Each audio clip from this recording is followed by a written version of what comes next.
네, 지금 저녁을 먹으러 가려고 합니다. 지금부터 이제 먹으러 갈 거는 제가 지난번에 크리스마스 이후였나? 밥을 먹으려다가 영업시간 끝나서 못 먹은 곳이 있어요. 나중에 알아보니까 거기가 진짜 러시아 김밥 천국이라고 할 만한 스탈로바야라는 프랜차이즈가 있습니다. 그래서 거기 가서 한번 경험을 해보고 밥을 먹으려고 합니다. 거기는 보르시가 50루블이래요. 아니 내가 200루블 주고 먹었는데 뭔가 다르겠죠? 네, 그렇게 믿어야지. 원래 이제 여행자들, 특히 장기 여행자들은 이런 저렴한 프랜차이즈 정보 중요하거든요, 진짜. 그래서 하루하루 끼니를 때우는 거지. 뷔페식으로 음식들을 이렇게 쫙 누려져 있고, 그래서 받아서 먹는 뭐 그런 식입니다. 네, 도착을 했습니다. 여기입니다. 보르시 50루블 적혀있죠. 여기 카페가 이런 식이 있고, 저기 밥을 사서 먹을 수 있는 곳이 있습니다. 피라프? 피라프. 예. 치킨 프라이드 원. 네. 저렴하다고 설명을 했는데 좀 많이 샀습니다. 326루블. 그러니까 7,400원? 7,500원? 음료수가 700원이고요. 파이가 1,600원. 그 치킨도 1,600원 좀 안 된 정도. 네, 볶음밥 1,800원입니다. 한 7,000원? 네. 꽤 저렴하네요. 종종 이용해야겠어요. 먹어보겠습니다. 별로라기보다는 익하지 않아요. 우리의 그 한국의 찰기 있는 밥이랑 다르게 완전 푸석푸석해가지고, 그러니까 못먹을 정도는 아닌데 좀 침을 많이 활용해야 되는? 그래도 저렴하게 한끼 때우기는 제일 좋은 것 같아요. 진짜 퀄리티는 당연히 가격이 다 다른 거니까. 치킨 맛있네요. 전기 통닭구이 치킨이라고 보면 될 것 같아요. 치킨 기름기 있으니까 밥이랑 먹으면 되겠다.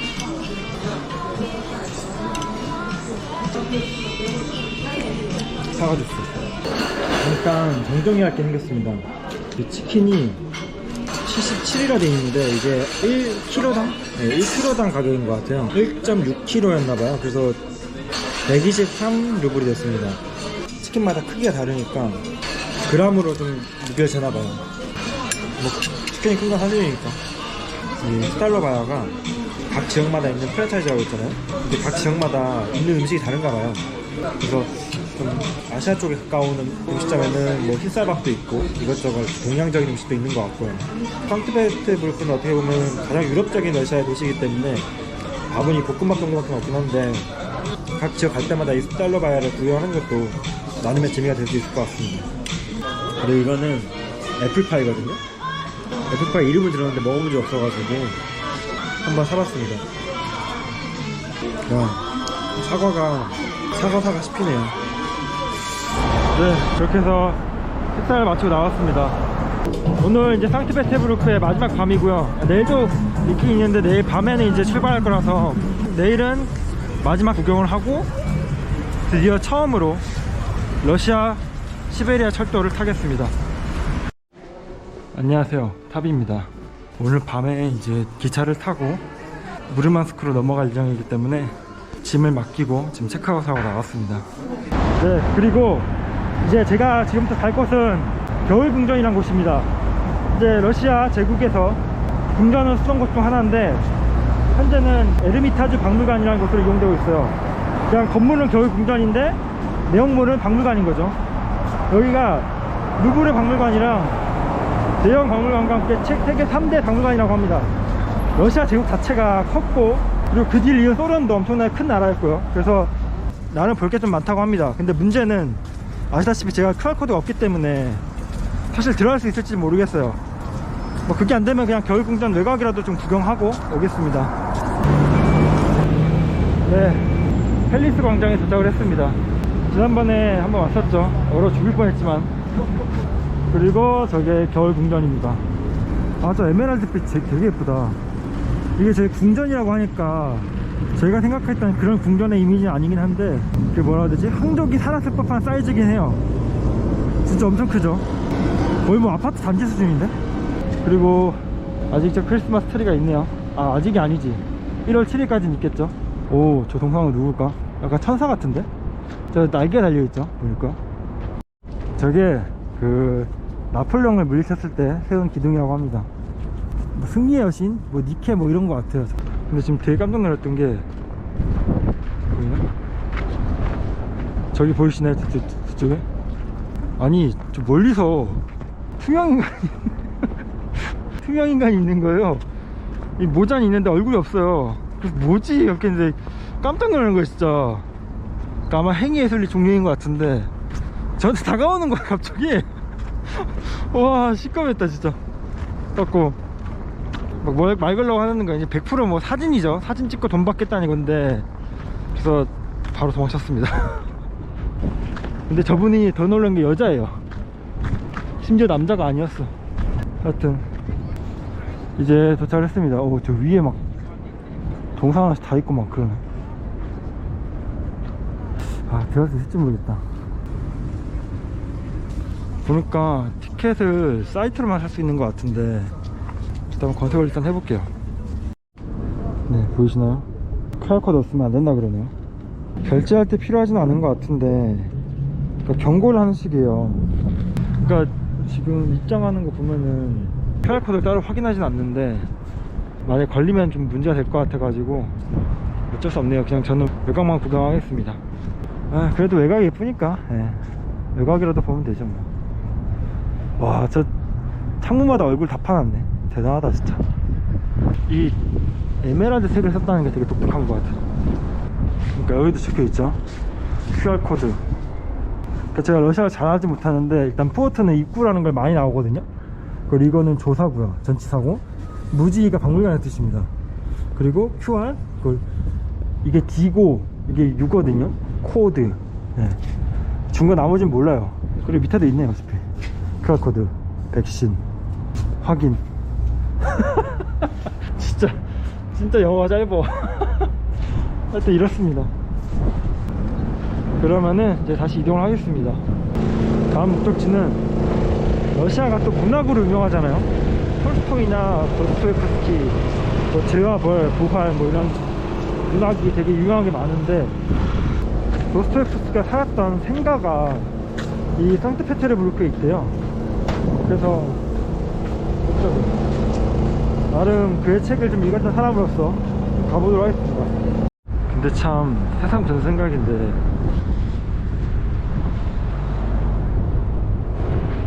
진짜 이 정도 사이즈를 차 못 들어오고 딱 걸어다니는 사람들만 위해서 이렇게 만들었다는 자체가 진짜 땅 넓은 러시아의 느낌 아닙니까 진짜. 네, 도착했습니다. 보이시죠? 도스토옙스키. 입구가 여긴가? 아, 여기네. 무지.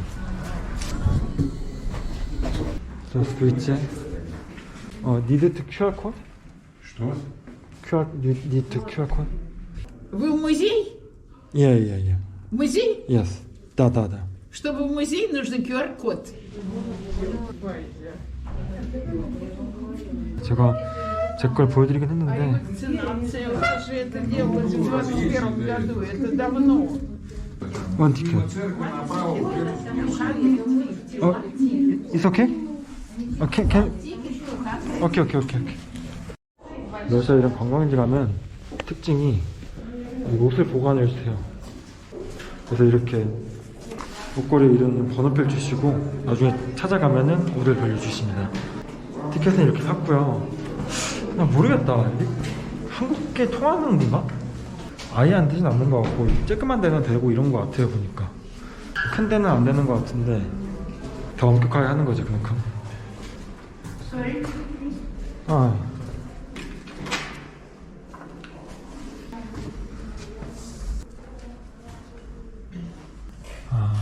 아버지, 어머니.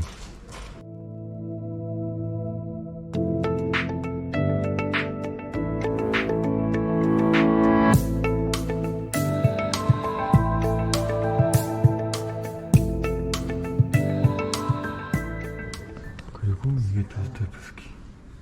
이제 도스토옙스키의 가족에 대해 설명하고 난 뒤부터는 이렇게 작품이 나옵니다.